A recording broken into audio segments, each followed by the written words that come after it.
Hola, bienvenidos y bienvenidas al Seminario Internacional de Sistemas Sociales, Redes y Complejidad.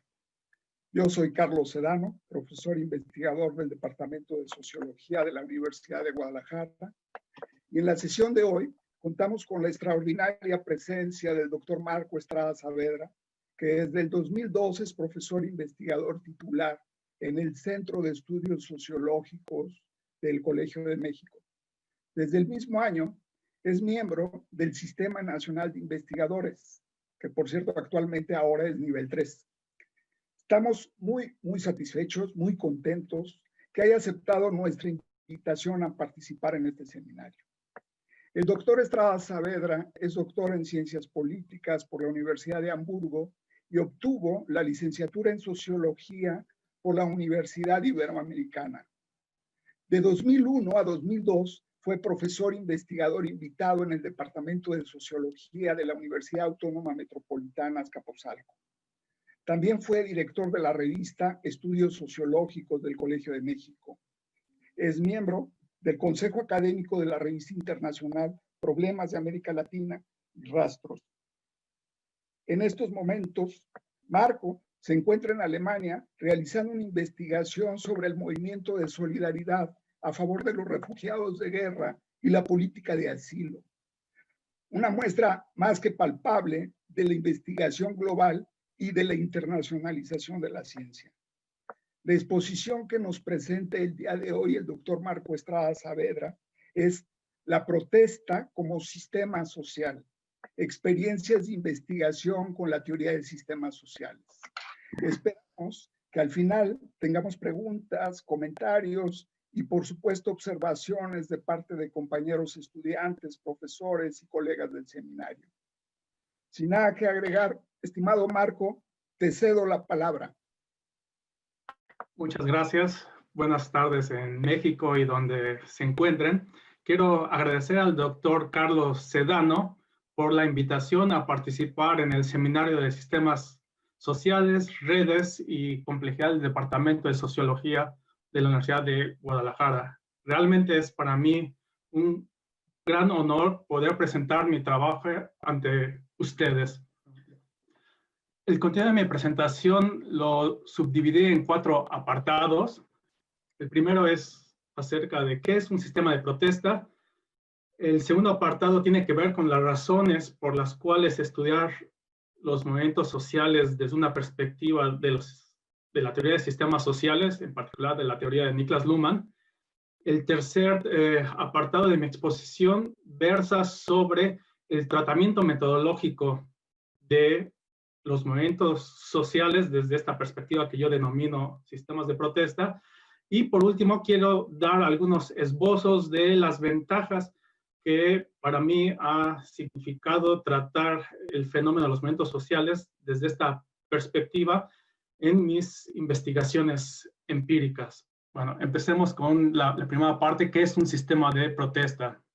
Para hacer una comparación entre el modelo de sistema de protesta que yo propongo y las formas convencionales de los movimientos sociales y de la acción colectiva en sus diferentes escuelas y teorías, me gustaría presentar brevemente cómo se trabaja convencionalmente este fenómeno en la sociología de la acción colectiva y los movimientos sociales.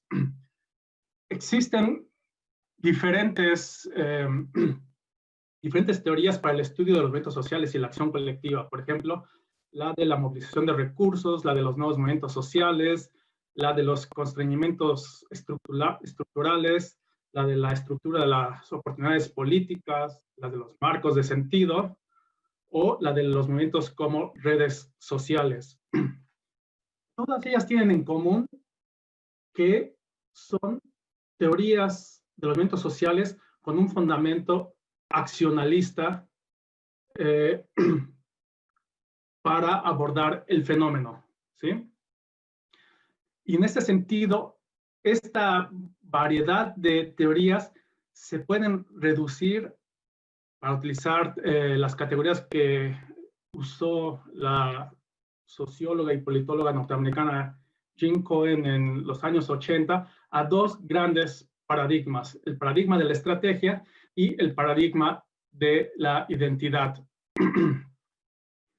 Para el paradigma de la estrategia, el movimiento social es una acción colectiva racionalmente organizada, contenciosa y disruptiva, orientada a la consecución de metas concretas como la obtención de recursos socialmente valiosos y la representación de intereses y demandas en el sistema político. Para este paradigma, el movimiento busca ser reconocido como un actor legítimo del sistema político o polity que hay que considerar a la hora de decidir sobre temas e intereses que incumben al movimiento cuando se van a tomar decisiones y distribuir recursos alrededor de esos intereses y estos temas. Ahora bien, para el paradigma de la identidad, el movimiento social es, en cambio, una acción colectiva en búsqueda del reconocimiento de determinadas formas sociales de vida, de creencias, de valores, en una palabra, de identidades colectivas. En su lucha por la autonomía individual y colectiva, el movimiento social, de acuerdo con este paradigma, entra en conflicto con formas de dominación que estructuran y ordenan la vida social más allá del ámbito estrictamente político. Entonces, los movimientos sociales desde este paradigma son movimientos prácticamente culturales, movimientos en una sociedad en la que la producción, uso y control de la información es el recurso central en la disputa por la dominación. Bueno, ¿qué es un sistema de protesta? Primero me gustaría decir que un movimiento social o actor colectivo es, en sentido estricto, una forma de sistema social y de manera más específica y apropiada es una forma que denomino yo sistema de protesta, ¿sí? Un sistema de protesta, allí tienen la definición en la pantalla, se caracteriza por su constitución y reproducción mediante comunicaciones orientadas al conflicto.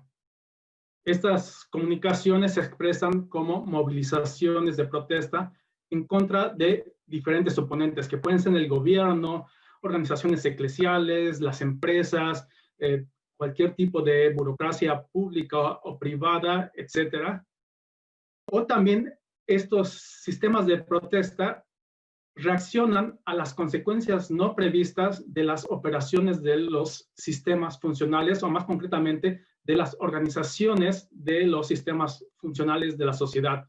Por ejemplo, la política, la economía, la ciencia, la religión, el derecho, etc. El sistema social, al diferenciarse de su entorno, el sistema de protesta, al diferenciarse de su entorno, logra su autopoiesis creando estructuras propias de comunicación, organización, movilización, producción y distribución de recursos y bienes colectivos. Y de esta manera constituye su propia forma, es decir, la protesta. Construye su propia perspectiva de observación, es decir, la crítica y la denuncia contestataria. Y también elabora mecanismos de conducción que son representados en los roles de élites y de liderazgos, y crean mecanismos también de reclutamiento, es decir, de motivación y selección de miembros, y también una propia identidad que lo diferencia del entorno.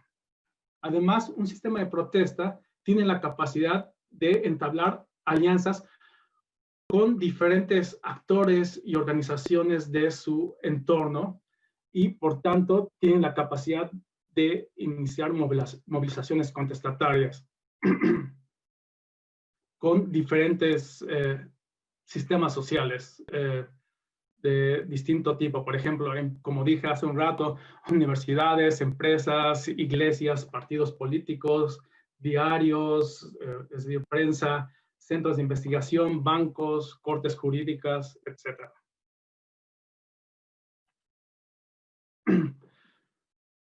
¿Cuáles son las razones para estudiar los movimientos sociales desde la teoría del sistema?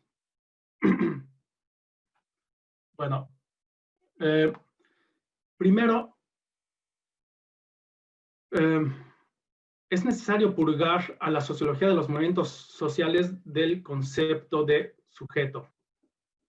Y esto supone desentrañar la impronta metafísica que la filosofía de la conciencia ha dejado indeleblemente en las diferentes sociologías de la acción, todas ellas basadas en formas de la filosofía de la conciencia o del sujeto.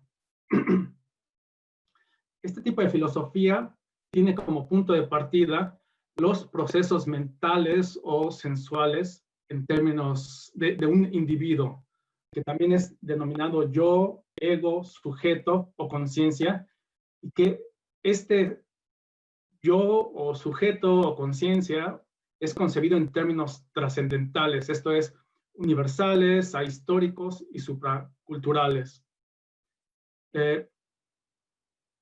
Asimismo, este sujeto trascendental es considerado como libre, soberano, fundador de sí mismo y constituyente y garante último del mundo, y en el caso particular que nos interesa, del mundo social.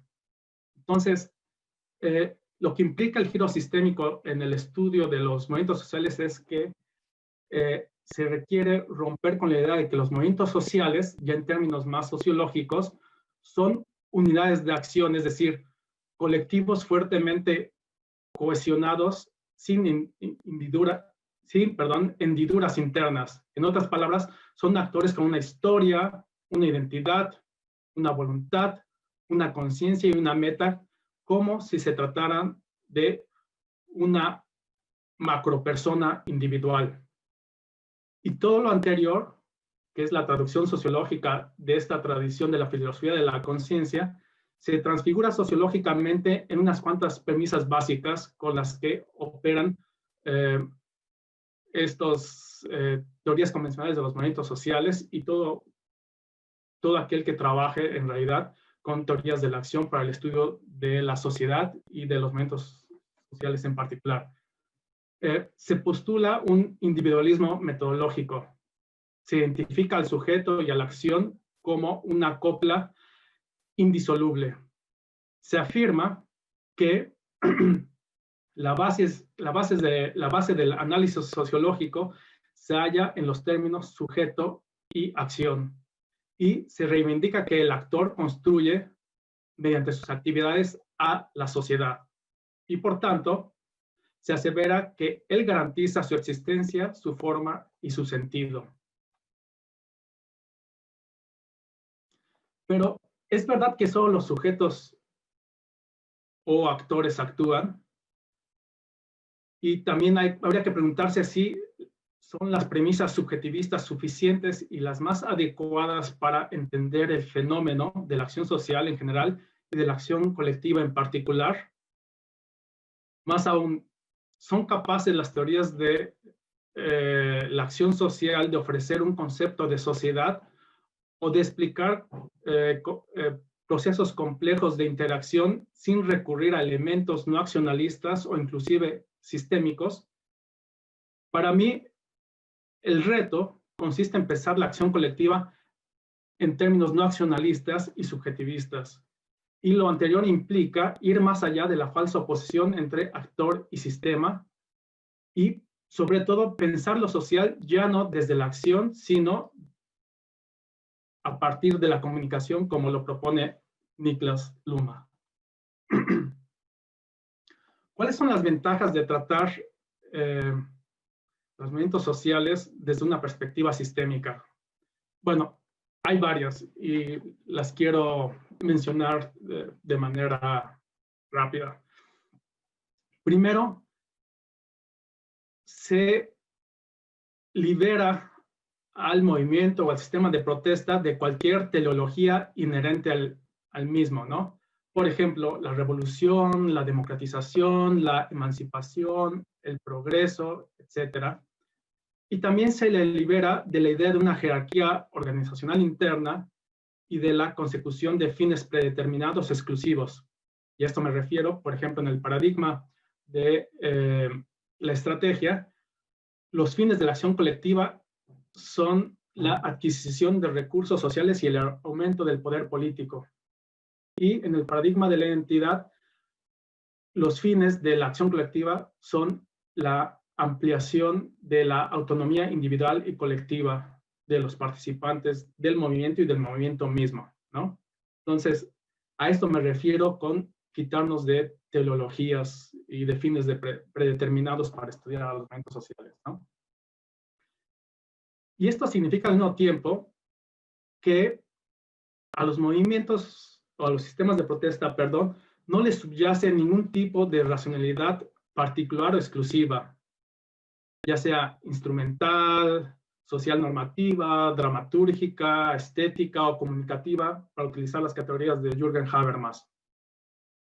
No solamente pueden utilizarlas indistintamente en diferentes momentos, sino que además es el observador quien decide enmarcarlas de una u otra manera para su comprensión y explicación. Por ejemplo, en el paradigma de la identidad, los investigadores suelen trabajar y estudiar el fenómeno de la acción colectiva con base a una racionalidad con arreglo a valores, para utilizar la expresión o el concepto de Weber. Y en cambio, en el paradigma de la estrategia, los investigadores suponen una racionalidad instrumental de los medios y fines como el tipo de racionalidad que explica la lógica de la acción colectiva. Cuando tratamos con la teoría de los sistemas, este tipo de racionalidades lineales y exclusivas se vuelven contraproductivas, inútiles y crean muchos problemas, no solamente teóricos, sino también metodológicos y de observación empírica. Ahora, otra ventaja de tratar a los movimientos sociales como sistemas de protesta es que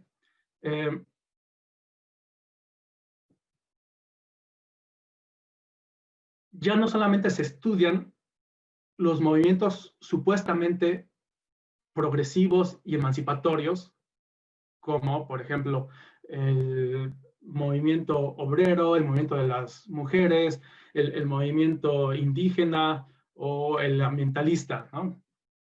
Sino también aquellas formas de acción colectiva que son claramente autoritarias, inclusive fascistas y antidemocráticas, como los movimientos xenofóbicos o los islamistas contemporáneos, ¿no? Si uno revisa la literatura del estudio de los movimientos sociales, ya sea en un paradigma o en otro, realmente lo que uno observa es el estudio de estos supuestos movimientos progresistas, emancipatorios, y toda forma de acción colectiva que resulte autoritaria o antidemocrática no se le considera movimiento social, y esto tiene que ver con el sesgo normativo a partir del cual se constituyó el estudio de los movimientos sociales. Y para mí, los movimientos antidemocráticos y autoritarios tienen las mismas formas o tienen formas semejantes de acción colectiva que sus pares emancipatorios, y no hay ninguna razón más que simplemente las preferencias políticas o normativas de un autor, que siempre son muy subjetivas y polémicas, para excluirlo de nuestro radar de investigación. Ahora, otra de las ventajas de estudiar los movimientos sociales desde la teoría de sistemas es que no se les reduce solo a su conflictiva relación con el sistema político. Sobre todo el paradigma de la estrategia estudia la relación entre acción colectiva, movimiento social y sistema político. Y allí se juega toda la lógica y explicación del fenómeno.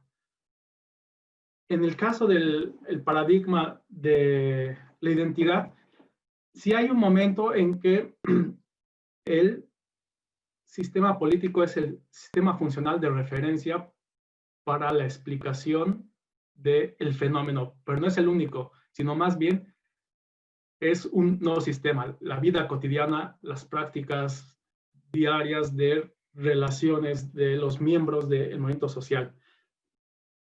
Pero lo que quiero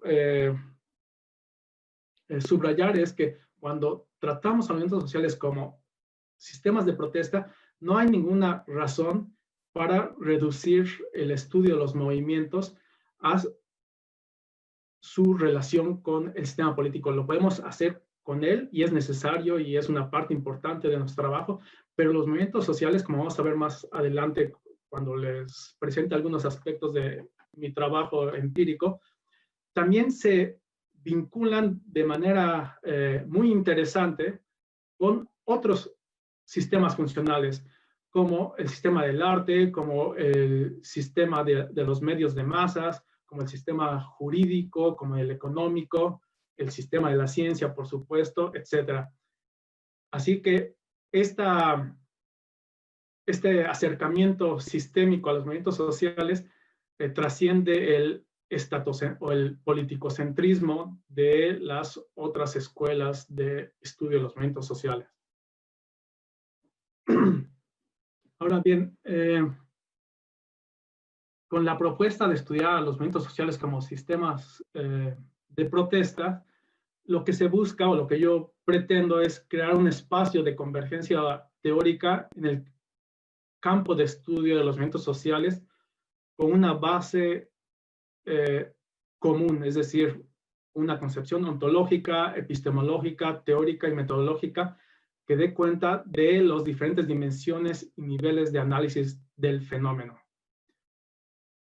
Yo creo que tenemos ya la oportunidad de crear una teoría unificada de los movimientos sociales y superar estas guerras entre escuelas y enfoques que han generado visiones sesgadas y poco complejas de los movimientos, ¿no?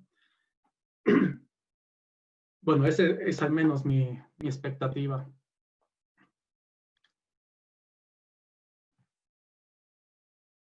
Ahora vamos a la tercera parte de mi exposición, que versa sobre cómo estudiar metodológicamente a los sistemas de protesta.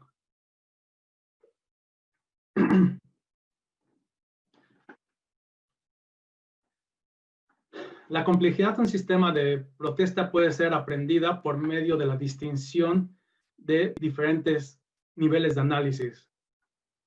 Partamos de la distinción básica fundadora del pensamiento sistémico, la diferencia sistema-entorno, y con esta diferencia, si se le trata en términos analíticos, puede observarse cualquier sistema de protesta, tanto en sus elementos, procesos, funciones y estructuras internas, como también en relación con sus comunicaciones externas, prestaciones, interpenetraciones y acoplamientos estructurales con otros sistemas sociales, incluyendo los sistemas funcionales de su entorno. Entonces, tenemos una primera distinción dentro y fuera, o interno y externo, con la cual podemos empezar a analizar o a trabajar metodológicamente con los sistemas de protesta. Además, se puede distinguir tres niveles de análisis en todo sistema de protesta: el micro, el meso y el macro, que en la teoría de sistemas en realidad hace referencia a tres tipos de sistemas propios y particulares: los sistemas de interacción, los sistemas organizacionales y la sociedad. Dependiendo de la pregunta de investigación que nos hagamos, uno puede centrarse en uno o en varios o en todos estos niveles de análisis, ¿no? Puede ver el análisis puede estudiar el movimiento social desde la parte exclusivamente organizacional o interna, o en su relación con sus complejas relaciones con el entorno, o verlo en estos niveles micro, meso y macro, ¿no? Lo importante de esto es tomar conciencia de la complejidad del objeto y de las múltiples posibilidades de abordaje que permite el modelo. Por ejemplo, en el nivel micro podemos estudiar las diversas interacciones de los involucrados en los sistemas de protesta en la vida cotidiana. Podemos ocuparnos de las experiencias y significados que estos dan a su participación en la protesta. O podemos dar cuenta de sus creencias, valores y las formas diarias en que recrean una cultura compartida de cooperación y solidaridad.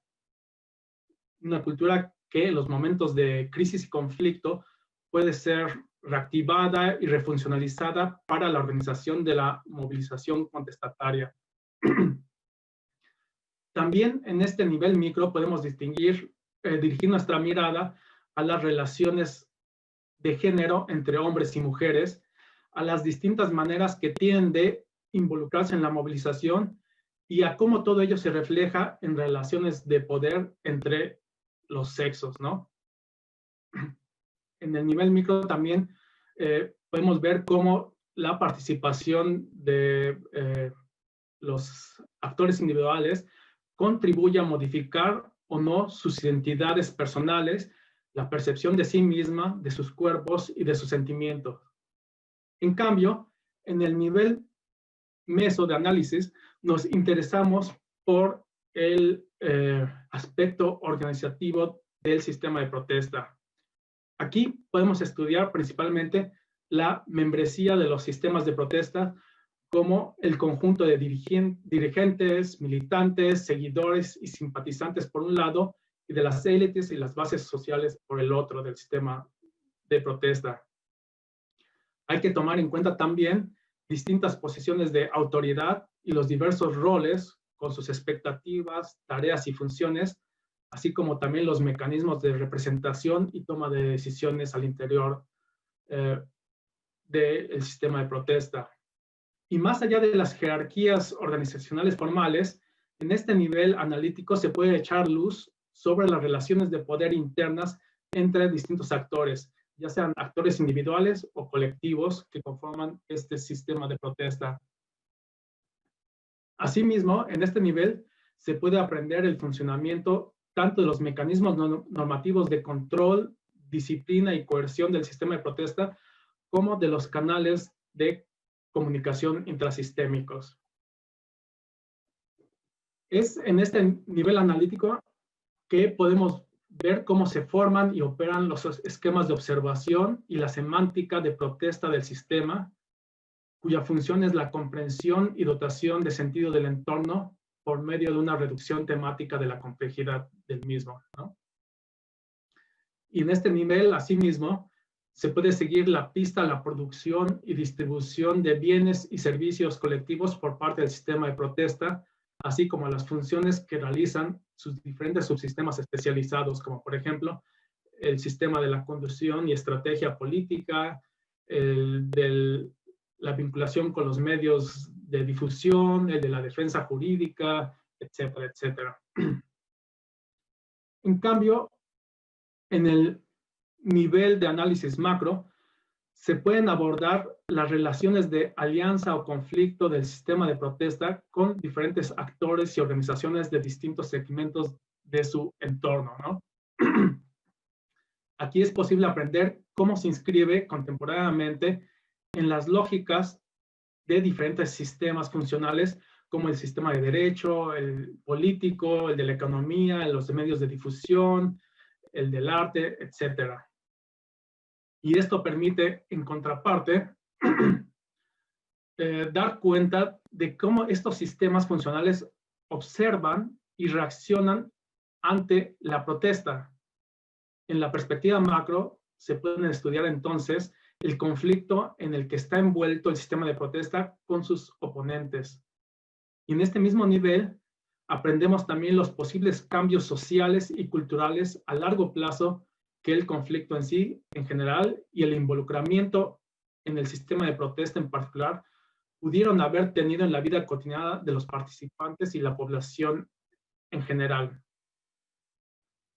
Finalmente, aquí podemos rastrear la redefinición de las relaciones de poder y dominación en la sociedad como producto del conflicto, así como una eventual redistribución de recursos sociales entre los oponentes. Ahora, ¿cómo se hace para observar sistemas de protesta en la investigación en el campo? Bueno, para hacer esto me voy a permitir hacer una pequeña, un pequeño excurso. En términos generales, un sistema es la unidad de la diferencia entre el sistema y el entorno. Y en particular, los sistemas sociales se constituyen reduciendo la complejidad y la contingencia del mundo mediante selecciones de sentido. Como estas selecciones de sentido son operaciones recursivas, se repiten constantemente, los sistemas crean entramados comunicativos en formas de estructuras emergentes. Y gracias a estas últimas, estructuras, se guían y se hacen más probables determinadas selecciones de sentido que otras. Así que, gracias a estos entramados de sentido estructurales, los sistemas sociales elaboran un esbozo selectivo de su entorno, que es por definición mucho más complejo que ellos mismos. Los sistemas sociales, en otras palabras, observan mediante diferentes esquemas y utilizan distintas semánticas que no son sino acervos de distinciones y tipificaciones interpretativas para describirse a sí mismo y a su entorno, es decir, para ordenar significativamente la realidad social.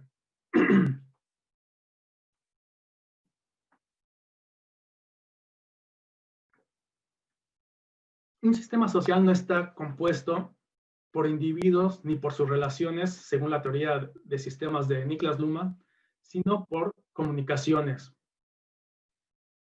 En los sistemas participan, sin embargo, personas y actores que pueden ser individuales o colectivas, pero lo hacen como esquemas y productos sistémicos que sirven para enlazar comunicaciones e imputar causalidades o responsabilidades intrasistémicas.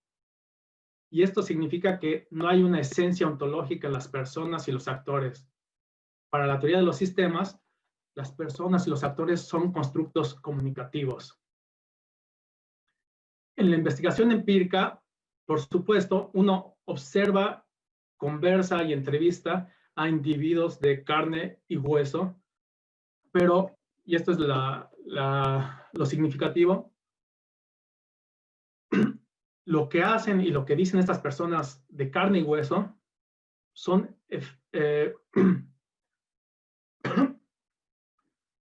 es posible porque están insertos en un conjunto de comunicaciones con cierta forma, orden y regularidad. Si no estuvieran inmersos en ellas, actuarían de manera diferente y asumirían otras propiedades y características definibles por su participación en otro conjunto de distintas comunicaciones. La idea metodológica central consiste en no reducir la apreciación de sentido en términos subjetivistas, es decir, en intenciones o motivos individuales, sino considerarla como una relación significativa, producto de entramados estructurales de relaciones y expectativas de sentido propios del sistema. Es decir, los actores se apropian de, reproducen y comunican sentidos insertos en las estructuras constitutivas de sistemas sociales específicos. Así, se puede tratar a los sistemas sociales como artefactos comunicativos que utilizan un lenguaje como, por ejemplo, el jurídico, el mediático, el deportivo, el religioso, el económico o el de la protesta. Y la tarea del investigador o la investigadora consiste en describir, comprender y explicar cómo manejan la comunicación, con qué semántica lo hacen, cómo resuelven problemas de reducción de complejidad y contingencia del mundo, qué recursos utilizan, cómo excluyen otras posibilidades de selección y operación, favoreciendo ciertas comunicaciones sobre otras. De tal suerte, él o la etnógrafa observa y describe el sistema social como una situación, es decir, como un contexto de comunicación. En el trabajo de campo, se trata de recabar tanta información como sea posible para reconstruir analíticamente estructuras, funciones, operaciones y semánticas del sistema observado. Desde un punto de vista sistémico, el problema fundamental de la investigación etnográfica, en este caso, que es lo que yo hago, consiste en que mientras los eventos pueden ser observados en el campo, su sentido y forma no pueden ser observados allí, sino que hay que reconstruirlos a posteriori.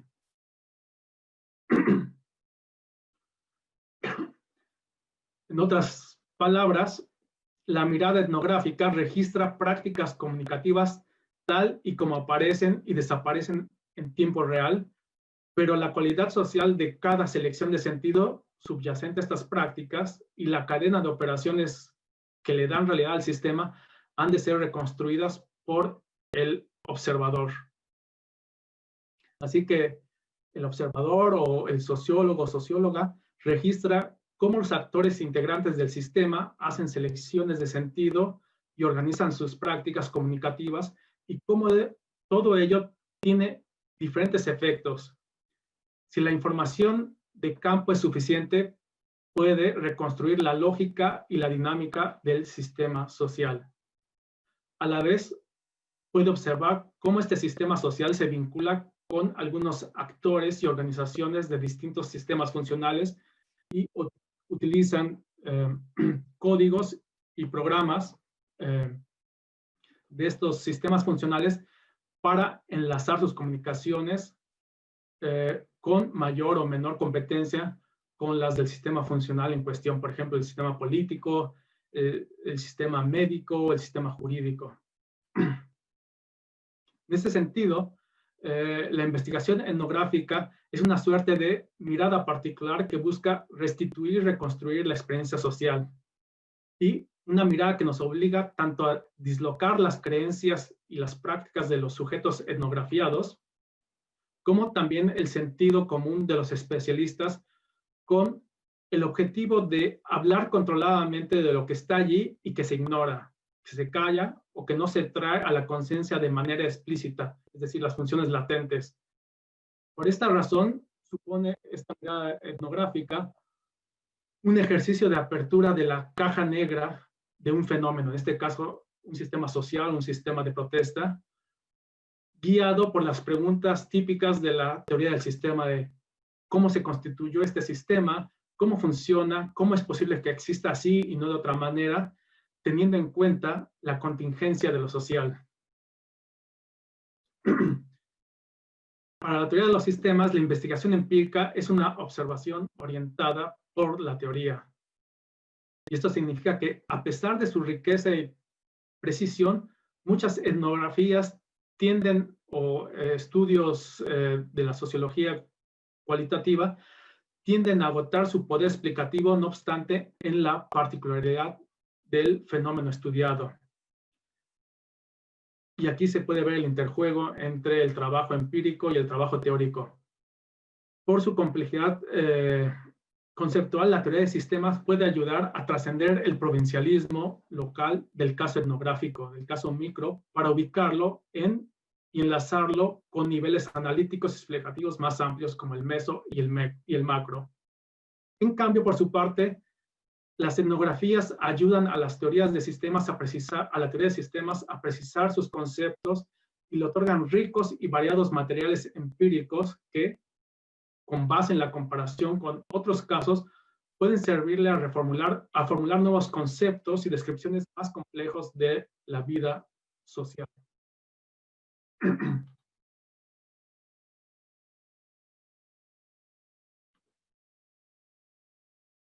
Y con esto entramos a la cuarta parte de la exposición, que son 4 experiencias de investigación con la teoría social de sistemas. Primero, en primer término voy a hablar de mi trabajo sobre el neozapatismo, después de mi investigación sobre el movimiento hashtag Yo Soy 132, posteriormente mi estudio sobre la Asamblea Popular de los Pueblos de Oaxaca y por último mi trabajo actual sobre el movimiento de solidaridad con los refugiados de guerra en Alemania.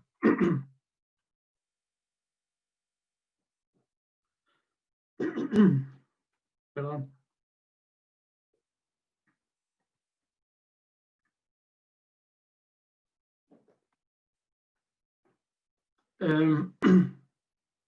¿Qué quiero resaltar de esta investigación sobre el neozapatismo? Que fue la primera que realicé con una perspectiva sistémica. Sobre todo quiero resaltar la complejidad interna del sistema de protesta, ¿sí? Esta investigación la realicé entre 2002 y 2006 en las cañadas tojolabales de la selva lacandona, en el municipio de Las Margaritas en Chiapas.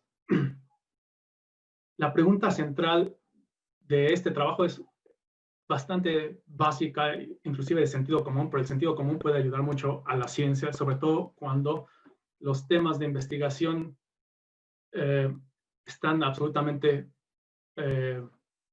politizados, como es característico del campo de estudio de los movimientos sociales en general y del neozapatismo en particular. La pregunta de investigación básica era ¿por qué una parte de la población indígena chiapaneca se unió al STLN? ¿Por qué otra parte no se unió al neozapatismo? ¿Y por qué otro segmento de esta población dejó el zapatismo?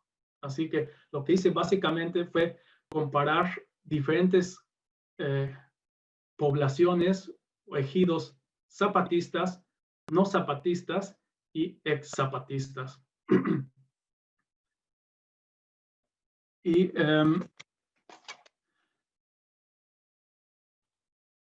ahora les voy a pasar una serie de elementos gráficos simplemente para que entiendan por qué subtitulé este apartado como la complejidad interna del sistema de protesta. Primero, el neozapatismo se declina en plural. Hay diferentes zapatismos dependiendo de la región geográfica, social e histórica en la que tuvo y tiene presencia el Ejército Zapatista de Liberación Nacional, ya sea en los altos de Chiapas o en las diferentes regiones de la selva lacandona. Allí hay diferentes zapatismos y esto implica poner atención a la diferencia fenoménica e histórica del proceso de constitución del fenómeno. Porque estas historias de constitución diferentes son muy particulares y no se pueden reducir a un denominador común ni en la población celtal, ni en la población setzal, ni en la población cholo, en la tojolabal en la que yo trabajé. Así que en este primer mapa lo que ustedes observan es que la presencia del zapatismo no es en todo el estado de Chiapas, sino solamente en la región que está sombreada de color gris, que es la región histórica con presencia de población indígena, ¿sí? Y es un territorio en extensión, de una extensión muy amplia y geográfica, históricamente muy variado. Ahora, la organización del zapatismo es muy, muy compleja. Voy a quitar esto. Podemos empezar a hacer varias distinciones. Podemos hablar de un zapatismo civil, de un zapatismo militar y de un zapatismo político y además, como veremos más adelante, de un movimiento de solidaridad pro-zapatista nacional e internacional.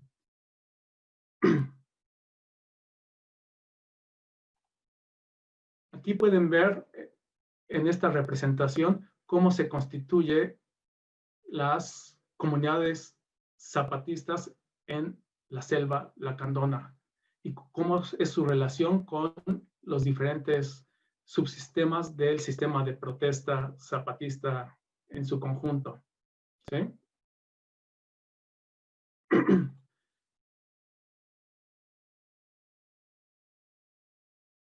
En esta representación gráfica pueden ver las relaciones que entablan las comunidades zapatistas con diferentes actores pro-zapatistas que conforman el movimiento de solidaridad a favor del EZLN. Aquí pueden ver la organización del EZLN en su dimensión militar y con todas las jerarquías y los mandos y los cuerpos armados que lo componían en el pasado. Ya no es así porque la guerrilla quedó desmovilizada en los primeros años de este siglo. Solo subsiste la parte civil y política y por supuesto el movimiento de solidaridad pro-zapatista. Aquí pueden ver las jerarquías militares del EZLN o la ubicación del zapatismo político con sus juntas de buen gobierno y los municipios autónomos rebeldes. Y las relaciones internas que entablan estas comunidades armadas rebeldes, como yo las llamé, estos ejidos zapatistas, con los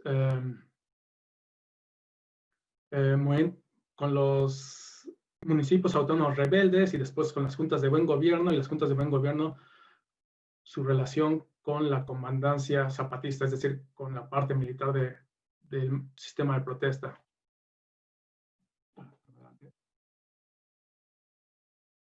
A esto me refiero con la idea de que los sistemas de protesta son complejos internamente. Al ver esta complejidad de la constitución del zapatismo en su dimensión civil, militar y política, resulta muy problemático tratar de reducirlos a la idea de un movimiento con una identidad, con una organización y con un interés común, como hacen frecuentemente los colegas que trabajan el zapatismo, utilizando las teorías convencionales en el estudio de los movimientos sociales. Y ahí yo veo una ventaja desde mi punto de vista en el estudio del fenómeno si se le aborda desde la complejidad y con una teoría compleja como la teoría de sistemas. Vamos con la segunda experiencia de investigación empírica, que es el movimiento hashtag yo soy 132. Esta investigación la realicé entre mayo y diciembre de 2012 en la Ciudad de México. Y la pregunta básica y central fue cómo se conforman, organizan y movilizan las asambleas universitarias del Yo Soy 132.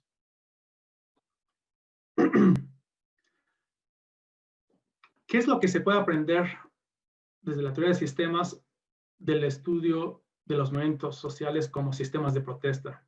Pues básicamente, y el caso del Yo Soy 132 es ejemplar en este sentido, lo que se puede aprender es la inesperada autocatálisis de un sistema de protesta, ¿sí? O como lo puse yo en el subtítulo de esta lámina, la constitución radicalmente contingente de un sistema de protesta, porque ninguno de los estudiantes que estaban en la Universidad Iberoamericana en el 2012, cuando se presentó el candidato del PRI, Enrique Peña Nieto, a dar una conferencia en medio de su campaña política por la presidencia de la República, tenía en mente formar un movimiento social o configurar un sistema de protesta. Simplemente querían airar su posición y oposición política ante el candidato del Partido Revolucionario Institucional, ¿no? Entonces, lo que yo hice en esta investigación que aparte de 2 artículos no publiqué nada más y lo dejé inconclusa, fue estudiar los procesos que en convergencia permitieron la constitución contingente del Yo Soy 132. ¿Y cuáles fueron estos procesos? Fueron microprocesos muy interesantes y que por sí solos no hubieran generado este movimiento. El primero fue la protesta contra la presencia de Enrique Peña Nieto en la Universidad Iberoamericana de la Ciudad de México. Después fue el proceso de descalificación de los estudiantes por parte de priistas connotados y de algunos medios de comunicación. Posteriormente, reconstruí cómo elaboraron y viralizaron el famoso video Yo Soy 132 de los estudiantes de la Ibero, ¿no? El cuarto proceso que estudié fue la organización de las marchas anti Peña Nieto y la marcha contra Televisa y su resultado. La comunicación de protesta empezó a estructurarse en forma de sistema de protesta y se autoorganizó en forma de asambleas universitarias. Y aquí resultó muy interesante en ese momento ver cómo los participantes del Yo Soy 132 hacían uso de las tecnologías de la información y de la comunicación. Videoclips virales, twitters, fotografías, etcétera, ¿no? Y aquí se podía estudiar perfectamente bien cómo se conjuga la protesta análoga y la protesta virtual. Y todo eso en el marco de un estudio de la movilización contestataria. El tercer ejemplo de experiencia de investigación con la teoría de sistemas es mi trabajo sobre la Asamblea Popular de los Pueblos de Oaxaca. Y aquí lo que quiero destacar de este trabajo, entre otras cosas, es que al estudiar una protesta tan compleja como la de la APO, uno debe superar el politicocentrismo del estudio de los movimientos sociales, porque si no, uno pierde la riqueza de todo lo que pasó en ese verano del 2006 en la ciudad de Oaxaca.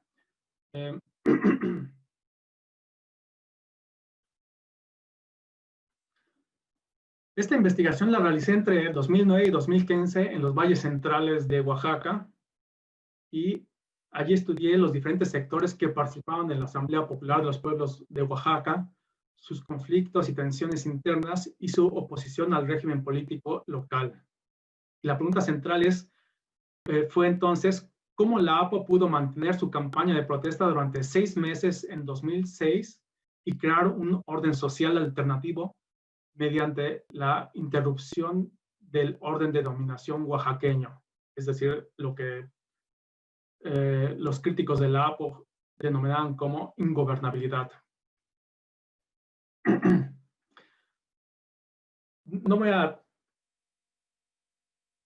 tratar de explicar en 3 minutos en qué consistió esta protesta. Lo que quiero subrayar sobre todo es que una teoría como la teoría de sistema nos puede ser muy útil a la hora de ver la constitución de un orden social alternativo, en el caso que estudié, denominado la Comuna de Oaxaca, que fue posible gracias a que los apistas tomaron literalmente la ciudad, erigieron barricadas a lo largo y ancho de la capital oaxaqueña, instalaron un gobierno popular con servicios públicos, ocuparon los medios de comunicación y movilizaron permanente y descentradamente a cientos de miles de personas durante un poco más de un poco menos de 6 meses en 2006. Lo que quiero destacar en esta ilustración es la vinculación de un sistema de protesta con dos sistemas funcionales diferentes al sistema político. En este caso, el sistema del arte, tanto local como nacional y posteriormente internacional, y el sistema de los medios de comunicación. Y tanto en esta como en las, por ejemplo, en estas gráficas, ustedes pueden ver estos carteles y esténciles.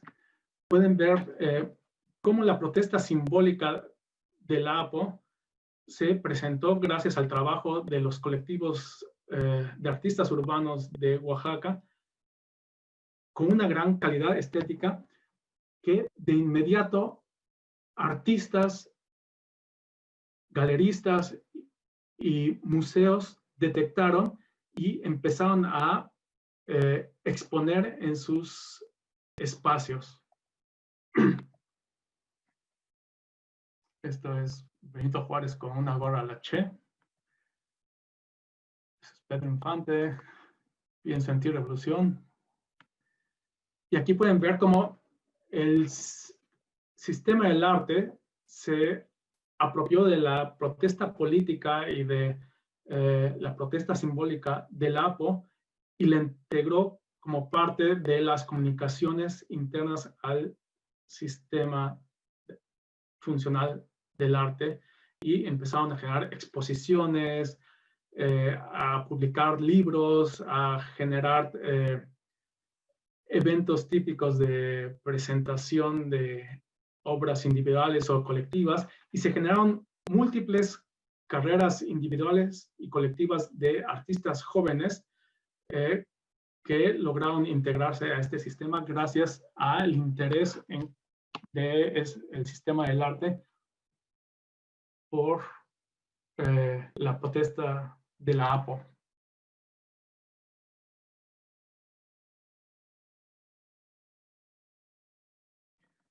Aquí pueden ver ejemplos de la gran calidad estética que alcanzaron los colectivos de artistas, tanto en las calles de Oaxaca como en los espacios museográficos y de las galerías de la ciudad de Oaxaca, de la Ciudad de México, en diferentes países de Latinoamérica, en Estados Unidos y en Europa.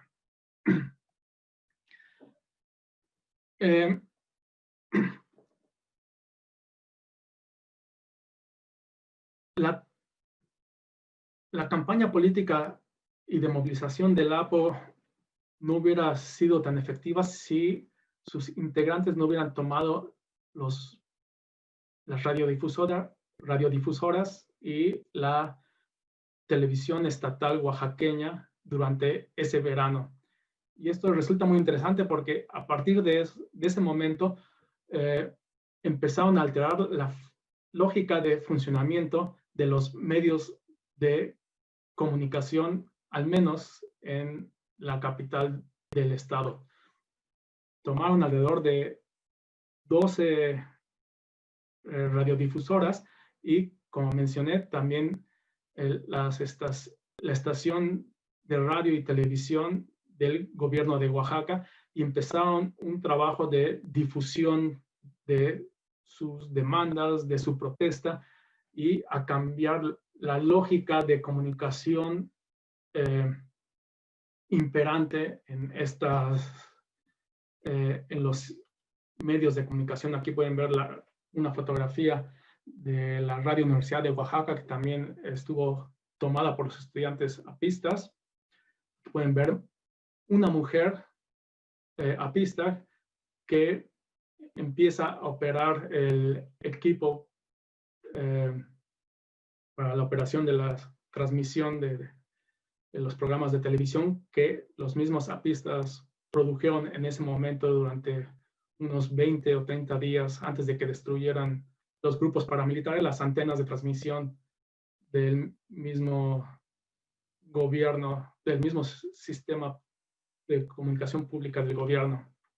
Y aquí pueden ver una imagen de cómo se veían a sí mismos los apistas y se transmitían a sí mismos.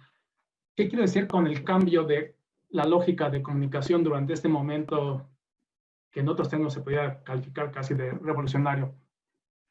Quiero decir sencillamente que cuestionaron qué tipo de lenguaje, qué tipo de imágenes y qué tipo de cuerpos son legítimos para presentar en la televisión o hablar en la radio. Cambiaron la estética, cambiaron el lenguaje y empezaron a modificar la lógica de transmisión y de recepción con la que operan estos medios masivos de difusión. La gente desde las calles con sus celulares hablaba a las estaciones de radio, se comunicaba con la estación de televisión y empezaba a informar y a explicar sus experiencias particulares en la lucha política, y de esa manera se rompía la unidireccionalidad de los medios de comunicación de masas. Ya no era solamente de la difusión hacia la recepción, sino era viceversa, y de una manera, una pretensión de horizontalidad. Podían hablar mujeres, jóvenes, niños, intelectuales, campesinos, obreros, transexuales, anarquistas, etc. Esto era realmente carnavalesco y era a veces muy propagandístico, pero era una forma diferente de operar, hacer uso y dar significado a la comunicación mediática que se logró con esto. Yo creo que con una teoría diferente a la teoría de sistemas, algo como la toma de los medios de comunicación de la APO, no pasa de ser un recuento tal vez anecdótico de la protesta social de la APO, porque generalmente estas teorías convencionales se centran en el conflicto político. Y ahora vamos al a la última experiencia de investigación, la que estoy realizando actualmente en Alemania. Y aquí lo único que me gustaría decir lo único que me gustaría mencionar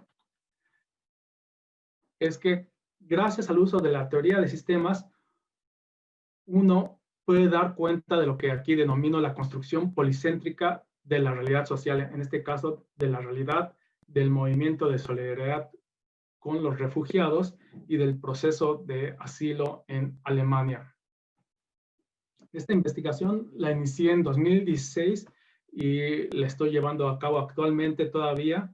La realizo específicamente en el estado norteño de Schleswig-Holstein, en Alemania.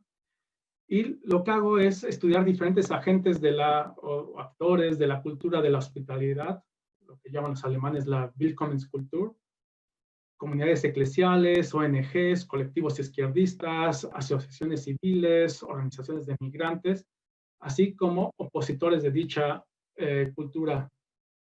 También estudio o comparo la cultura de la hospitalidad desde arriba, es decir, de las élites políticas y económicas, y la de la cultura de la hospitalidad desde abajo, es decir, de la sociedad civil, por utilizar esta semántica. Y estudio sus tensiones y conflictos. Y ahí es cuando, por ejemplo, aquí pueden ver ejemplos de un grupo eclesiástico, el de la fotografía del lado superior derecho, en donde hacen lo que llaman cafés de la solidaridad y del aprendizaje del alemán. Se reúnen miembros de la comunidad y ayudan a los refugiados a aprender alemán, a tener contacto con la población alemana, a conocerse personalmente y a eliminar prejuicios mutuos acerca de cada uno de ellos y generar un sentimiento de solidaridad. Del lado izquierdo pueden ver una imagen de una marcha en la capital del estado de Schleswig-Holstein, Kiel, en contra de la expulsión de refugiados afganos hace 2 años. Y en la fotografía central, en la parte de abajo, pueden ver un centro izquierdista de solidaridad en la ciudad de Lübeck, que ha hecho mucho trabajo por los derechos y la integración de los refugiados. Bueno, estas fotografías ilustran, o quiero que ilustren, esta cultura de la hospitalidad desde abajo, desde la sociedad civil, por decirlo así. En cambio, esta sería la cultura de la hospitalidad desde arriba, es decir, el proceso de solicitud de asilo y de integración social a la sociedad alemana, dirigido por el Estado a través de diferentes burocracias públicas.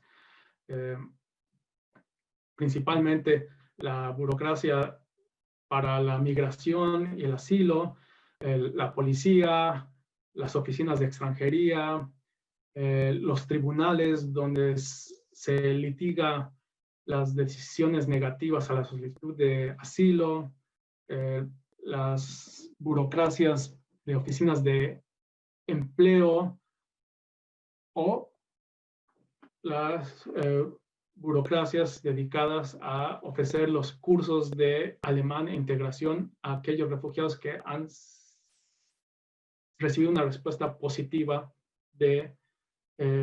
a su solicitud de asilo. Entonces, por un lado estoy estudiando a los actores de la sociedad civil, por utilizar esta semántica de nuevo, y por otro lado, procesos burocrático-estatales que tienen que ver con el asilo o la expulsión de migrantes ilegalizados.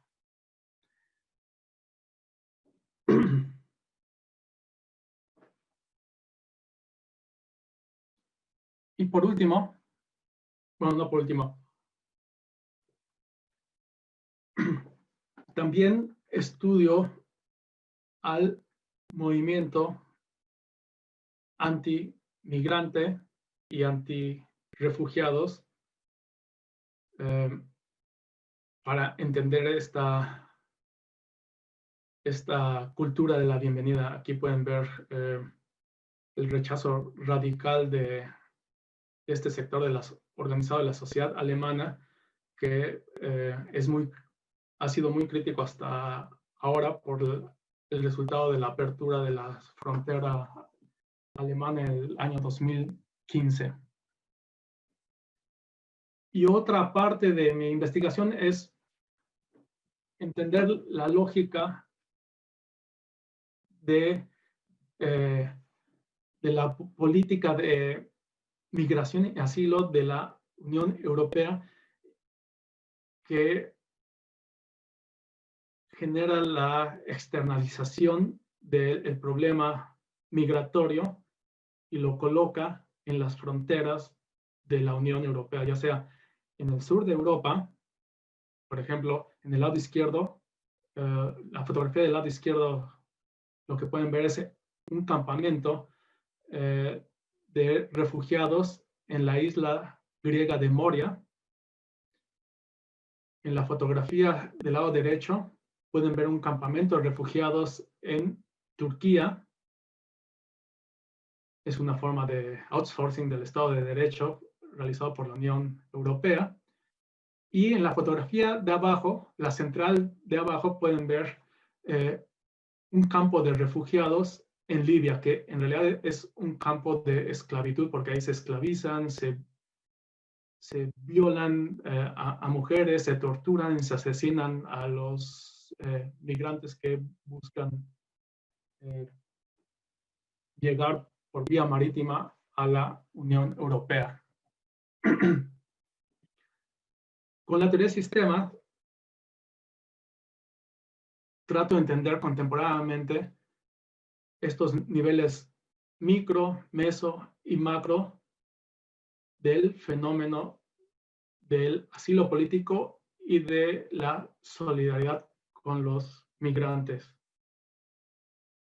Y creo que con una teoría convencional de los movimientos sociales esto no sería tan factible. Tendría que utilizar diferentes enfoques teóricos para dar cuenta de estas diferentes realidades.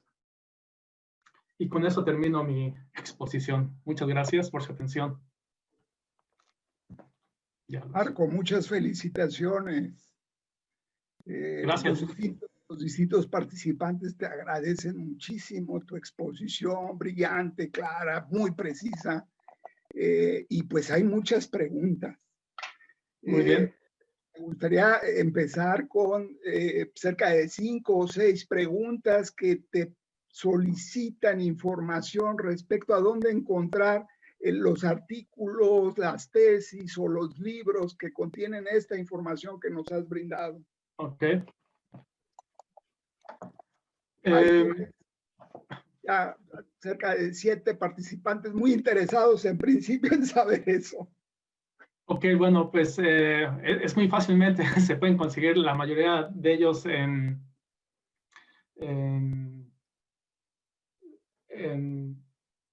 cualquier librería, en Gandhi, en el fondo, se pueden ordenar también por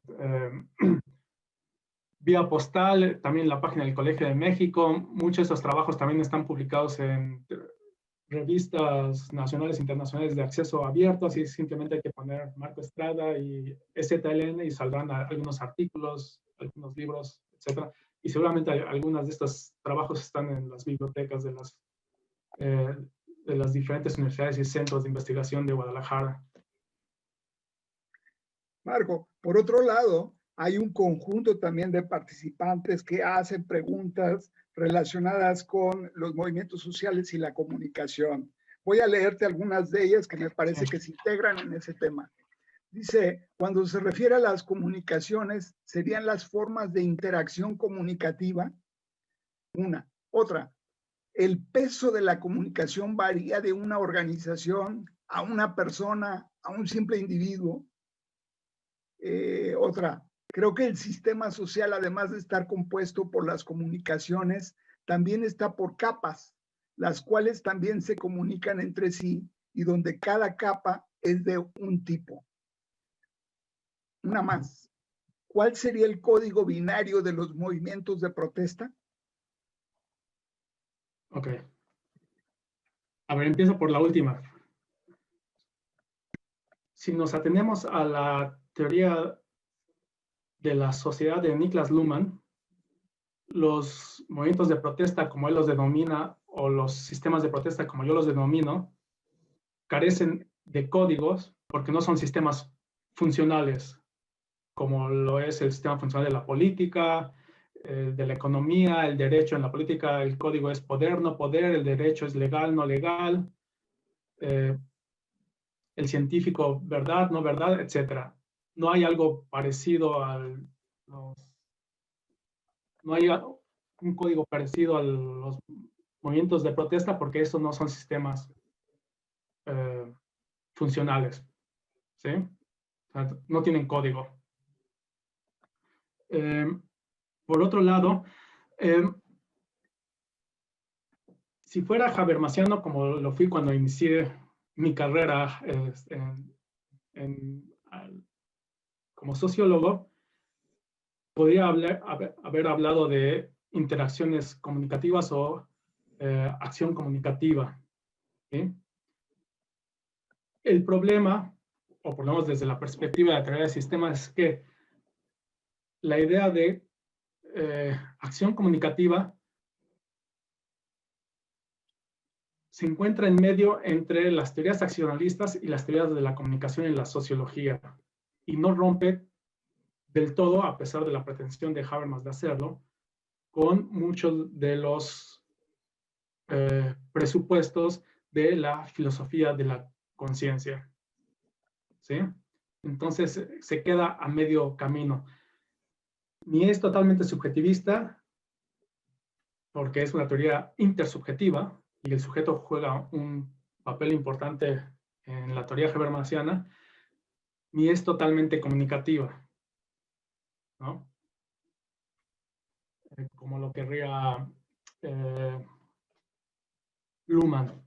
Lo que hace Luhmann no es negar la acción social. De hecho, la acción es un momento de la comunicación, pero la comunicación va más allá de la acción. Así que las acciones sí se observan. De hecho, es lo que más observamos en el trabajo empírico, pero el fenómeno de lo social no se reduce a la mera acción.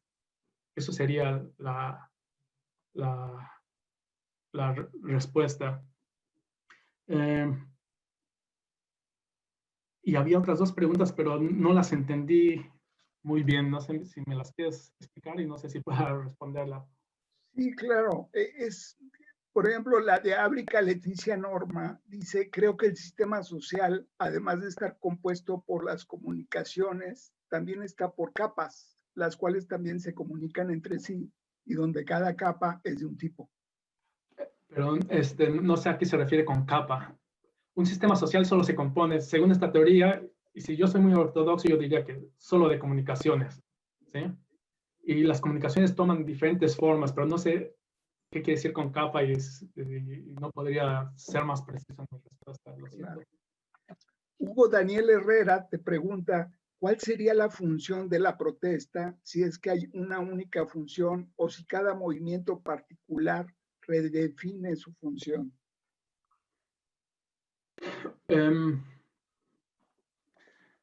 Bueno, no tendrían función al no ser los sistemas de protestas. Sistemas funcionales no tendrían una función societal, ¿sí? Así como lo tiene el arte, la ciencia, la economía, etc. Paradójicamente, desde fuera de la lógica de los sistemas funcionales, la protesta llama la atención a estos sistemas funcionales de problemas generados por la operación de los sistemas funcionales que estos sistemas no logran percibir, si no es a través de la protesta. Tal vez esa sería la función societal de los sistemas de protesta, fungir como alarmas de que algo no está funcionando y que debe ser atendido, ¿sí? Sin embargo, los sistemas de protesta no pueden resolver esos problemas societales. No tienen ni la influencia, ni la capacidad, ni el poder, ni los recursos para hacer eso, aunque esa es su pretensión. Nuestro estimado doctor Sergio Pignoli Ocampo te hace un comentario, una pregunta. Felicito y agradezco al doctor Marco Estrada por la conferencia notable que nos ha brindado. Bueno, me felicita a mí también, gracias, por la organización de esta gran actividad. Me permito acercar una consulta al doctor Estrada. ¿Existe alguna relación entre su concepto de sistema de protesta y su discusión en torno a lo político? Gracias y felicitaciones de nuevo. Le mando por esta vía también un saludo a Sergio hasta Buenos Aires. Sí, sí, existe una relación fundamental. De hecho,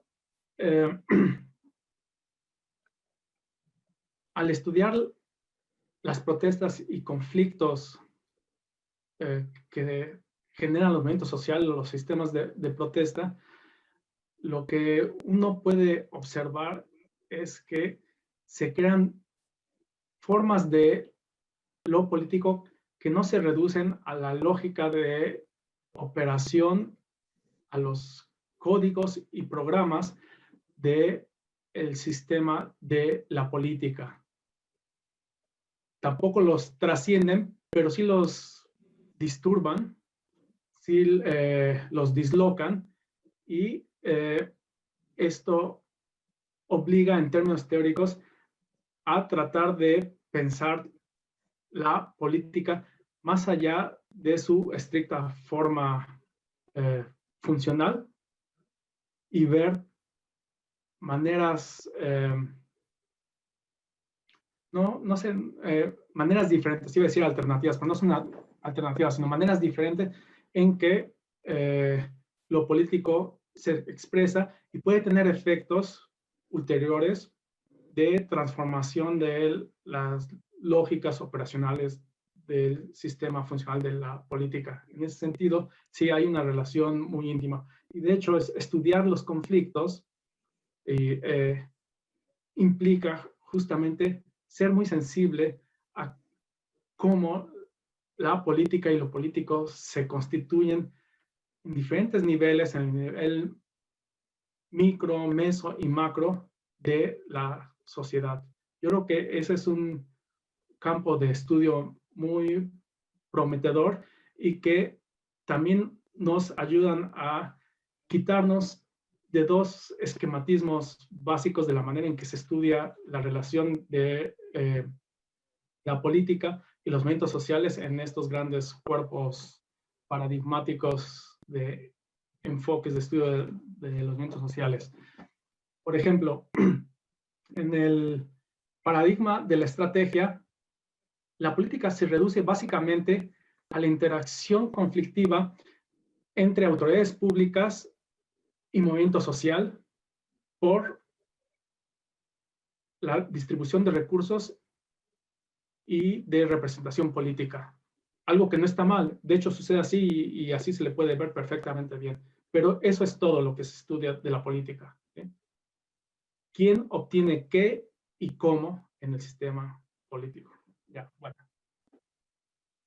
En cambio, en el paradigma de la entidad, la política, de hecho, ni siquiera es estudiada como o vista como un elemento central en el estudio de los movimientos sociales, paradójicamente, ¿sí? Porque para este paradigma, los movimientos sociales alcanzan su plenitud cuando trascienden las formas de acción colectiva dirigidas a la política y cuestionan las formas de dominación que estructuran a la sociedad en su conjunto.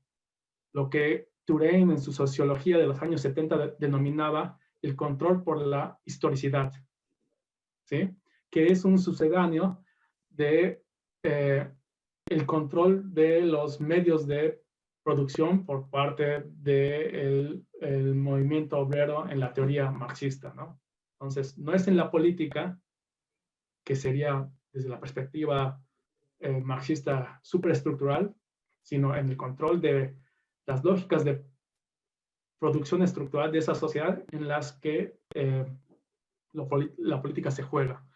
Y yo diría que estas dos formas no son equivocadas, pero son muy limitadas y para entender la complejidad de la política y de lo político, y por eso necesitamos ampliar nuestra mirada para dar una visión más compleja de lo que realmente hacen, logran o no logran los movimientos sociales, ¿no? En su relación con la política. Tenemos una pregunta más de Eder Domínguez, un poco amplia. Dice, doctor Estrada, me cuesta un poco de trabajo situar teóricamente al sistema de protesta en la teoría de Luhmann, por el peso que usted otorga al conflicto para la determinación del concepto. Me da la impresión de que lo ubica en el plano de la diferenciación societal, junto a la interacción, la organización y los sistemas funcionales.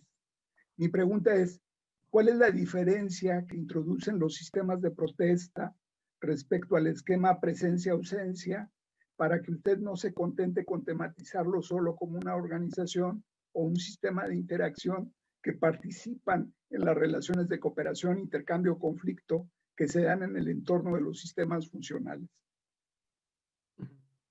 Claro.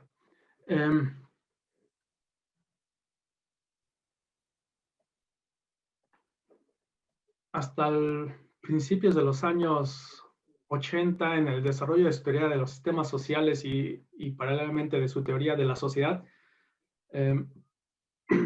Niklas Luhmann había definido 3 tipos básicos y fundamentales de sistemas sociales que, según él, daban cuenta de todo lo social. El sistema de interacción, el sistema organizacional o las organizaciones y la sociedad. Y estos cubrían todo el universo posible de lo social desde esta teoría. Pero a lo largo de los años 80 y ya entró a los 90, empezó a observar con mayor atención las movilizaciones de protesta, la aparición de diferentes movimientos sociales como el ambientalista, el de las mujeres, etcétera, en Alemania, en Europa, y gracias a ello introdujo un nuevo tipo de sistema social que lo denominó movimiento de protesta. Entonces, de la tríada original se configuró un cuarteto, ¿sí? Y para él, los movimientos de protesta no se pueden reducir ni a la interacción, ni a la organización, ni a la sociedad. Entonces, eran algo nuevo y que merecían una estructura conceptual propia. Bueno, en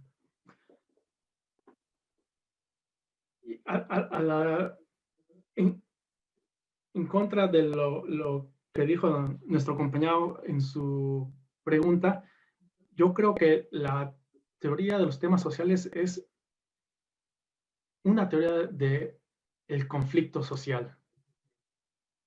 Vamos a compararla otra vez con la teoría de la acción comunicativa de Habermas. El telos de la comunicación, según Habermas, es el consenso, ¿sí? Si no se logra el consenso de la comunicación, la acción comunicativa no se cumple como tal porque las condiciones ideales de habla, por alguna razón, han quedado socavadas. Razones de poder, de intereses, malcomprensión entre los participantes, etc. Entonces, una comunicación que no llega al consenso, de alguna manera, y esta es una manera muy normativa, no es una comunicación plena. En cambio, para la teoría de la comunicación de Luhmann, el no consenso, o más bien el disenso y el consenso, el disenso es tan legítimamente comunicativo como el consenso, y para él no hay ninguna preferencia en que la comunicación comprendida sea aceptada o sea rechazada. El rechazo genera también más comunicación, ¿sí? Y en este caso es comunicación de disenso.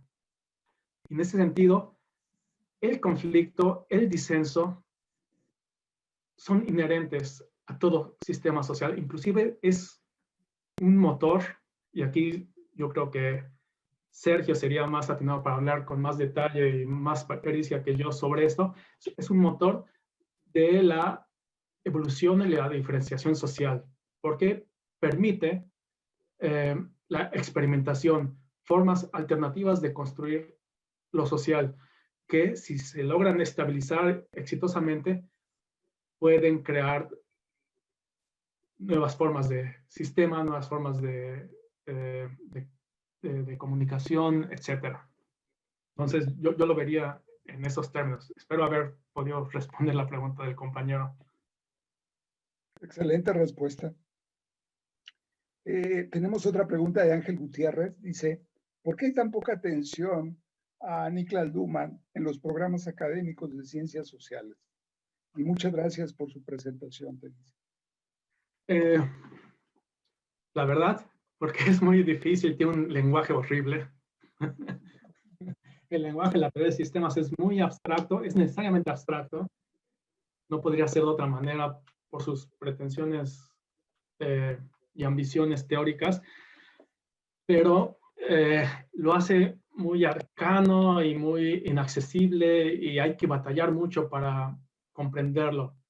Cuando decimos que lo social es comunicación o que, que la sociedad no se conforma de actores, individuos o personas o sujetos, sino de comunicación, esto nos parece totalmente contraintuitivo y lo rechazamos casi inmediatamente.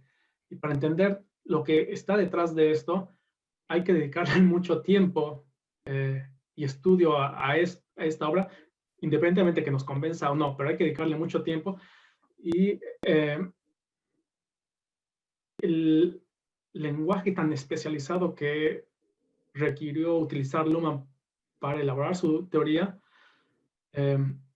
es de difícil comprensión. Implica apoderarse de una semántica que va más allá de la semántica convencional de la sociología y conocer o aprender a conocer un poco de la teoría general de los sistemas cibernéticos, la teoría de la evolución, teorías del conocimiento, etcétera. Es muy amplio. Entonces, el mundo de la teoría de los sistemas sociales y de la teoría de la sociedad de Luhmann parece el Aleph de Borges. Por todos lados se puede entrar e implica tener una conciencia de complejas relaciones que no son muy fáciles de atender, entonces hay que tenerle mucho estudio. Yo estudié en Alemania el doctorado, pero no crean que estudié Luhmann, yo no vine a estudiar Luhmann. Yo lo había conocido a Luhmann cuando estudiaba en la Universidad Iberoamericana y él de vez en cuando iba allá a dar sus conferencias y como en ese momento yo era como estudiante de licenciatura, un talibán habermasiano, pues cuando se presentaba era como ver al diablo en persona y tenía muchos prejuicios y leí su obra, Sistemas Sociales, y me pareció muy interesante, pero la veía con muchos prejuicios. Y después cuando estudié en Alemania, estudié más bien filosofía política y me dediqué a la obra de la filósofa judeo-alemana Hannah Arendt. Pero cuando empecé a hacer trabajo de campo con el zapatismo, en medio de la selva, y esto fue en el trabajo de campo, literalmente en medio de la selva, me encontraba con problemas conceptuales y metodológicos que no podía resolver. Esto que hablaba hace un momento de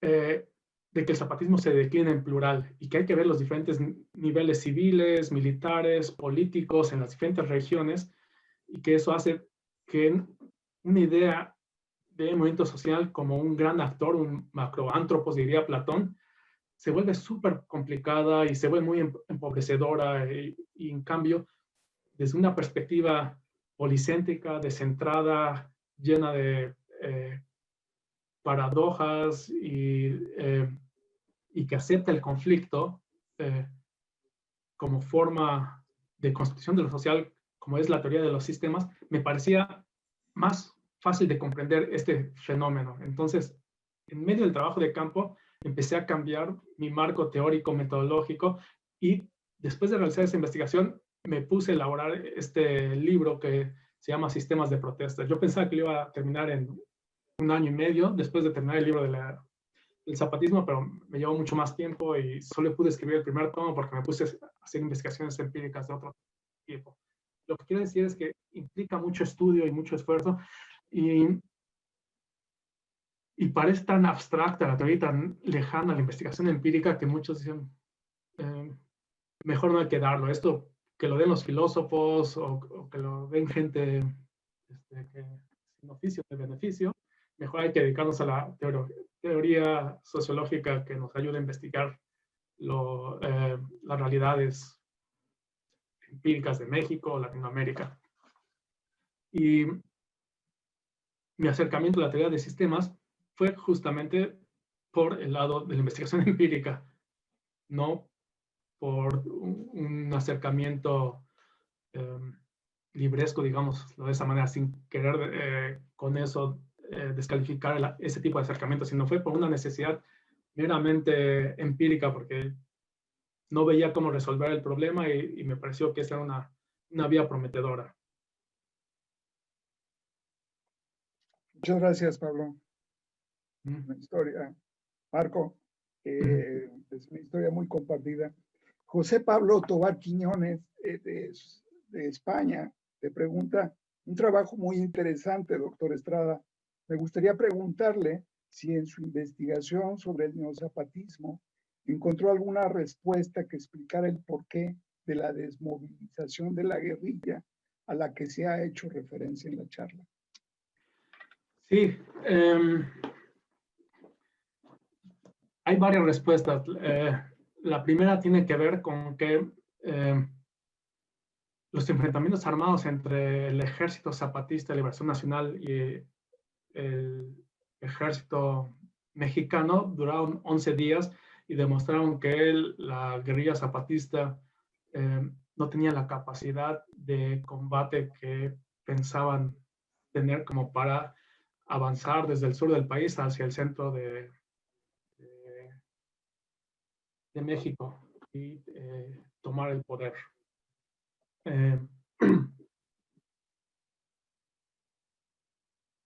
Este fue el primer motivo. La vía armada no era prometedora, a pesar de que, y después hubo diálogos de paz que no concluyeron un acuerdo de paz hasta la fecha, pero que de facto implicaron que, y esto se ha mantenido en los hechos así, no hubo ningún enfrentamiento directo entre los dos ejércitos, a pesar de que hay hasta la fecha violencia política en Chiapas que involucra a diferentes actores, incluyendo el zapatismo. Ahora bien,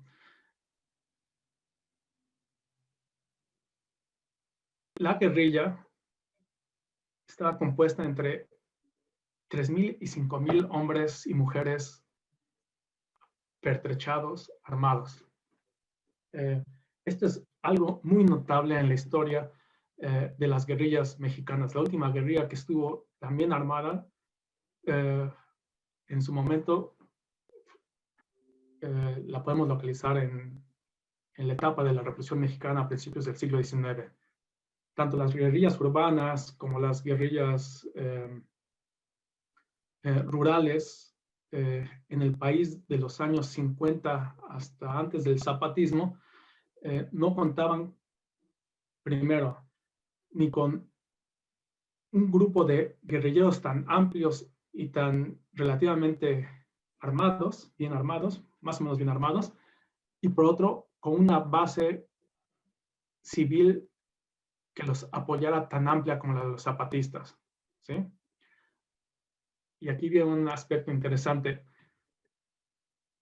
Tener a este cuerpo de profesionales armados en campamentos en diferentes partes de las regiones con presencia zapatista resultaba muy caro para las comunidades zapatistas, para las poblaciones y ejidos zapatistas que, como saben, son poblaciones rurales con una economía de subsistencia, más o menos de subsistencia. Entonces, estos guerrilleros improductivos desde este punto de vista resultaban una carga económica muy fuerte para cada comunidad. Entonces, al ya no cumplir su función de combate, porque ya era imposible, decidieron que era momento de desmovilizarlos, porque eran caros. Y la mayoría de los guerrilleros se reintegró a sus poblaciones, sin entregar armas, nada, etcétera, pero se reintegró a las poblaciones. Esa fue la razón de que se haya desmovilizado a la guerrilla. Además, y ese es el último factor, por la realidad de la confrontación política y militar después del levantamiento armado y por la fuerte intervención de la sociedad civil nacional e internacional, el movimiento zapatista dio un giro para pasar de ser una guerrilla clásica latinoamericana a un movimiento indigenista que deja las armas y empieza a actuar por vías no violentas civiles, tales como son las propias de los movimientos sociales, ¿no? Entonces, estos tres factores contribuyeron a que se desmovilizara a los guerrilleros y las guerrilleras. Marco, hay una pregunta muy interesante de Sandra Soria Cortés. Pregunta sobre las características del movimiento feminista actual radical que está siendo muy trascendente en estos momentos en México. Si podrías dar una opinión. No podría porque no lo conozco muy bien, solo he leído las noticias, pero sí lo que me llama mucho la atención es que el uso simbólico e instrumental que dan a la violencia, ¿no? Como parte de su repertorio de protesta. Y esta violencia en sentido de destrucción de equipamiento urbano o de monumentos, etcétera, ¿no? Que es realmente muy interesante como una forma de comunicación para dar cuenta de la situación de discriminación y violencia intrafamiliar, social y feminicidio que viven las mujeres. Claro que es muy entendible la reacción de un segmento importante de la ciudadanía, de los medios de comunicación y de la política ante esta violencia, ¿no? Que la condena, etcétera.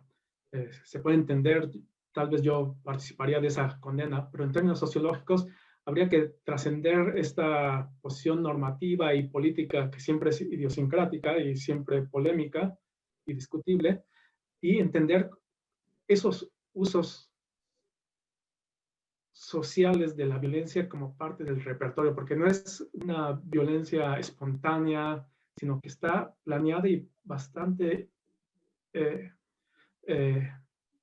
premeditadamente escenificada por parte de ellas, ¿no? Entonces, valdría la pena estudiarlas. Ahí está pasando algo muy, muy interesante, pero esa es solo mi observación como lector de la prensa nacional. Gracias. Hay una última pregunta de Emerson Wendt que dice, ¿existe alguna diferencia de entendimiento sobre las protestas de los movimientos tradicionales, trabajadores, feministas, de los nuevos movimientos sociales organizados a través de Internet? Cuando el Internet fue empezado a ser utilizado como parte de los medios de lucha de los movimientos sociales, y el zapatismo fue uno de los primeros realmente, curiosamente, una guerrilla rural, indígena, campesina, lo utilizó para comunicarse con la sociedad civil, como lo denominaba entonces. Se hablaba mucho de que con esto se creaba una nueva forma de lucha y de movilización social que iba a trascender muchas de las lógicas contestatarias de los movimientos más convencionales que utilizan estas tecnologías de la información y la comunicación. Y muchos empezaron a especular, sobre todo en la primera parte de la década anterior, cuando ya estamos en el inicio de la tercera década, en los 2005, 2010, cuando empiezan a surgir los dispositivos como los smartphones, etcétera, que la lucha de los movimientos sociales se iba a llevar a cabo esencialmente, y ahí se iba a ganar o perder, en el mundo virtual. Esto es totalmente alucinado y falso. En realidad, las tecnologías de la información y la comunicación son instrumentos más de las formas de organización y movilización de los actores colectivos. No sustituyen la presencia física y la interacción cara a cara en los espacios públicos, en los espacios de la vida cotidiana, sino que lo que hacen básicamente es bajar costos de reclutamiento de nuevos miembros, facilitar la comunicación entre una pluralidad de participantes, romper además el problema de las distancias físicas entre participantes, solidarios y espectadores en un mismo espacio social o a nivel nacional o internacional, y darles acceso a foros directos que ellos mismos pueden controlar, subiendo sus videos a YouTube, por ejemplo, o utilizando las redes sociales, sin necesidad de contar de la intermediación y de la atención de los grandes medios de difusión, ¿sí? Esto es muy valioso para ellos, y sin embargo esos grandes medios siguen siendo centrales como espectadores y como reproductores de la comunicación social para que esas protestas y esos movimientos adquieran relevancia en la discusión pública nacional e internacional. Sin eso, sin la atención mediática convencional, estas protestas siguen siendo marginales. Esa es mi opinión. Marco, los miembros del seminario de sistemas sociales, redes y complejidad estamos muy contentos de tu exposición. El Departamento de Sociología y la Universidad de Guadalajara te agradece muchísimo tu excelente y brillante exposición. Muchas gracias por tu tiempo y seguimos en contacto. Muchas gracias a ustedes, muchas gracias a ti por tu invitación personal y muchas gracias a los compañeros y compañeras del público y sus preguntas. Y hasta la próxima.